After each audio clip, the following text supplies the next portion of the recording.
আসসালামু আলাইকুম ওরহমতুল্লাহি ওবরাকাতু। ইত্তেহাদ মাআল ইখতিলাফ এবং এই দর্শনের ভিত্তিতে পরিচালিত নেসরাবাদের বার্ষিক মাহফিল এক অনন্য উপহার। প্রিয় দর্শক শ্রোতা, মুজাদ্দেদে মিল্লাত যুগশ্রেষ্ঠ দার্শনিক হজরত কায়েদ সাইফ হুজুর রহমতুল্লাহ আলাই ঐক্যের প্রয়োজনীয়তা, গুরুত্ব এবং ঐক্যের সহজ পথ ইত্তেহাদ মাআল ইখতিলাফের ব্যাখ্যা সুস্পষ্টভাবে পেশ করে আজীবন তা বাস্তবায়নের লক্ষ্যে কাজ করে গেছেন।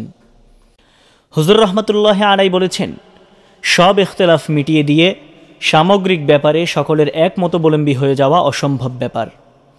তাই তিনি ঐক্যের জন্য একটি ফর্মুলা দেন, একটি নীতি পেশ করেন, যার নাম ইত্তেহাদ মাআল ইখতিলাফ।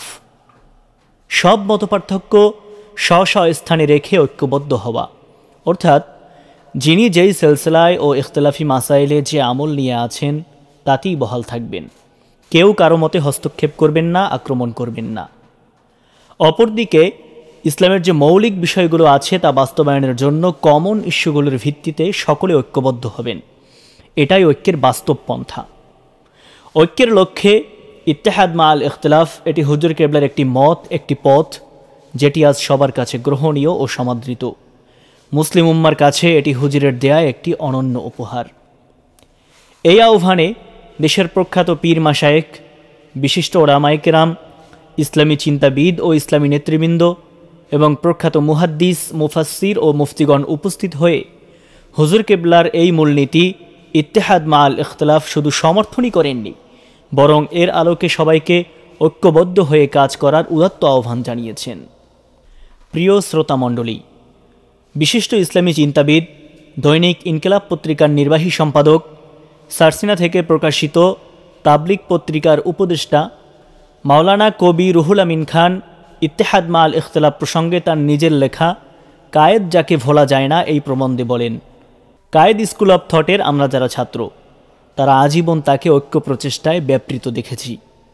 তিনি ব্যক্তিগত এতেকাদে, আমলে, মাসআলা মাসায়েলে, মাশরাব ও মেহরাবের ক্ষেত্রে নিজস্ব নীতিতে অত্যন্ত একনিষ্ঠ ছিলেন। সেই সঙ্গে বৃহত্তর ঐক্য গড়ার ক্ষেত্রে তার ছিল আকাশ উদার দেল, প্রতিভার কদর ছিল তার কাছে, সকলের খেদমতের স্বীকৃতি দান ছিল তার সহজাত প্রকৃতি। আমরা তাকে দেখেছি বিভিন্ন জাতীয় ও আন্তর্জাতিক ইস্যুতে দল মত নির্বিশেষে বিভিন্ন নেতৃবৃন্দের কাছে ছুটে যেতে দেখেছি, উদারভাবে আলাপ আলোচনা করতে, পরামর্শ বৈঠক ও সভা সমাবেশ করতে। সকল হক্কানি দরবারের সাথে তার সম্পর্ক ছিল অত্যন্ত মধুর, যাতায়াত ছিল সর্বত্র। তাই তো এসব কারণে ইসলামপন্থীদের মধ্যে তাকে ঐক্যের অগ্রদূত বললেও অত্যুক্তি হবে না। তার উদ্ভাবিত ইত্তেহাদ মাআল ইখতিলাফ সকল মতানৈক্য স্ব অবস্থানে রেখে ধর্মীয় ও জাতীয় কমন ইস্যুতে ঐক্যবদ্ধ হওয়ার নীতি আজ সর্বজন স্বীকৃত ও বাস্তবোচিত বলে প্রশংসিত হচ্ছে। প্রিয় সুধী, পরিশেষে আপনাদের আহ্বান করছি, শতদা বিচ্ছিন্ন মুসলিম জাতির ঐক্যের নিমিত্ত হজরত কায়েদ সাইফ হুজুর রহমতুল্লাহ আলাই প্রবর্তিত মতানৈক্য সহ ঐক্য দর্শনের ভিত্তিতে পরিচালিত নেসরাবাদের বার্ষিক মাহফিলে আপনার দাওয়াত রইল। যোগ দিন, সফল করুন। নেসরাবাদে 22 ও 23 ফেব্রুয়ারির বার্ষিক মাহফিলে যোগদান করে তৌহিদি জনতার বৃহত্তর ঐক্য গড়ে তুলতে সহযোগিতা করুন।